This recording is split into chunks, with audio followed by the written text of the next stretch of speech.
ഇപ്പൊ സമയം വൈകുന്നേരം 4 മണിയാണ് കേട്ടോ. അപ്പൊ ഞാൻ ഇതാ പൂച്ചക്കുട്ടികൾക്ക് ചോറ് കൊടുക്കാൻ പോവാണ്. അതിന് വേണ്ടിയിട്ട് ഇതാ മീൻ മഞ്ഞൾപ്പൊടി ഇട്ട് വേവിച്ചുകൊണ്ടിരിക്കുകയാണ്.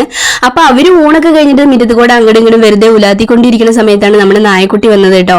അപ്പൊ ഞാൻ ബിസ്ക്കറ്റ് കൊടുക്കണമെന്ന് പറഞ്ഞു കഴിഞ്ഞാൽ രാവിലെ നേരത്തെ വരുന്ന സമയത്താണ് ഞാൻ ബിസ്ക്കറ്റ് കൊടുക്കുക. ആ സമയത്ത് മീനൊന്നും ആയിട്ടുണ്ടാവില്ലല്ലോ, ചോറൊന്നും ആയിട്ടുണ്ടാവില്ല. അപ്പൊ അല്ലാതെ ഇവര് ഫുഡ് കഴിക്കുന്ന സമയത്തൊക്കെ വരുമ്പോൾ ഞാൻ എപ്പോഴും അതിന് മീനും ചോറൊക്കെ തന്നെയാണ് കൊടുക്കുക.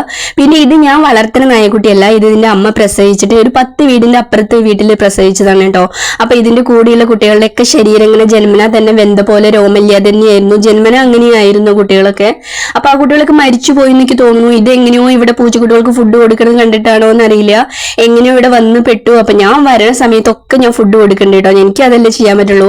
അപ്പൊ ഇതിനു മുമ്പ് ഇതിന്റെ മരുന്നിന്റെ സ്പ്രേ ഒക്കെ അടിച്ചു കൊടുത്തിട്ട് അതിന്റെ മുറിവൊക്കെ നന്നായി, അത് നല്ല ഫുഡൊക്കെ കഴിച്ചിട്ട് അതിന്റെ ശരീരമൊക്കെ നന്നായിട്ട് വന്നതായിരുന്നു കേട്ടോ. പിന്നെ ഈ റോഡ് പണിയായിട്ടാണെന്ന് തോന്നുന്നു, ഞാൻ എനിക്ക് ആലോചിച്ചപ്പോൾ അതാണ് മനസ്സിലായത് കേട്ടോ. റോഡ് പണിയായിട്ടാണ് ഇത് ഇങ്ങോട്ട് വരാതെ എവിടേക്കോ പോയി പെട്ടിട്ട് പിന്നെ ഇപ്പൊ വീണ്ടും വന്നിരിക്കുകയാണ് കേട്ടോ. അപ്പൊ 1 മാസത്തോളായിട്ടുണ്ട് ഇത് ഇവിടെ വരാതെ ഇട്ടിരുന്നിട്ട്. ഇതിനു മുമ്പ് കുറെ നായ്ക്കൾ വന്നിട്ട് എന്റെ പൂച്ചക്കുട്ടികളൊക്കെ കടിച്ചു കീറി കൊന്നിട്ടുണ്ട്. അത് കാരണം തന്നെ പൂച്ചക്കുട്ടികൾക്ക് നായ എന്ന് പറഞ്ഞാൽ ഭയങ്കര പേടിയാണ്. അതുകൊണ്ടാണ് ഞാൻ ഉള്ളിലൊന്നും കയറ്റാട്ടത്. അപ്പൊ അവരെ അടിക്കാൻ പോവാണ് കേട്ടോ. അപ്പൊ ഞാൻ അവരെ പിടിച്ചു മാറ്റി. അപ്പൊ ഈ നായക്കുട്ടി ഏത് സമയത്ത് എപ്പോഴാണ് ഫുഡ് കഴിക്കാൻ വരിക എന്നൊന്നും പറയാൻ പറ്റില്ല കേട്ടോ. ചില ദിവസം വരും, ചില ദിവസം വരില്ല. ചിലപ്പോൾ 3-4 ദിവസം കൂടുമ്പോൾ വരും, ചിലപ്പോൾ കണ്ടിന്യൂസ്ലി വരും. അപ്പൊ വരുമ്പോഴൊക്കെ ഞാൻ ഫുഡ് കൊടുക്കുന്നുണ്ട്. അപ്പൊ മരുന്നിന്റെ കാര്യമൊക്കെ കമന്റ് ബോക്സിൽ കണ്ടു, അത് എങ്ങനെ കൊടുക്കണം എന്നും കൂടി പറയൂ.